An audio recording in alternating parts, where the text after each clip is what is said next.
విశ్వవిఖ్యాత నట సార్వభౌమ స్వర్గీయ శ్రీ నందమూరి తారక రామారావు గారి 29వ వర్ధంతి సందర్భంగా పెద్ద ఆయనకి ఘన నివాళి అర్పిస్తున్నాం. ఎన్టీఆర్ అనేది కేవలం 3 అక్షరాలు కాదు, ఒక ప్రభంజనం. అటు సినిమా రంగంలో కానివ్వండి, రాజకీయాల్లో కానివ్వండి ఆయన నంబర్ 1గా నిలిచిన వ్యక్తి. సినిమాలో మనం ఒకసారి చూస్తే, ఆయన చరిత్రగానే ఒకసారి చూస్తే అన్ని రకాల సినిమాలు ఆయన చేశారు, ఒక మార్క్ అనేది నిలబెట్టారు. దాని తర్వాత రాజకీయాల్లోకి వచ్చిన తర్వాత కేవలం 9 నెలల్లో ఒక ప్రభంజనం సృష్టించి తెలుగుదేశం పార్టీని అధికారంలోకి తీసుకొచ్చిన వ్యక్తి అన్నా ఎన్టీఆర్.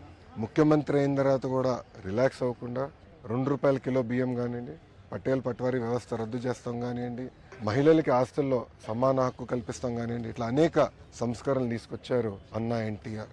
అన్నా ఎన్టీఆర్ వల్లనే ఈరోజు తెలుగులో తలెత్తుకుని తిరిగే పరిస్థితి వచ్చింది. ఆనాడు భారతదేశంలో తెలుగు అంటే మెద్రాసీలు అనేవారు, కానీ తెలుగు జాతి గర్వించే విధంగా ఆయన మన గలం ఢిల్లీలో వినిపించారు. ఆనాడు ఆయన బర్తరఫ్ చేస్తే కేంద్ర ప్రభుత్వంతో పోరాడి మళ్ళీ పార్టీ అధికారంలో నిలబెట్టుకున్న వ్యక్తి అన్నా ఎన్టీఆర్.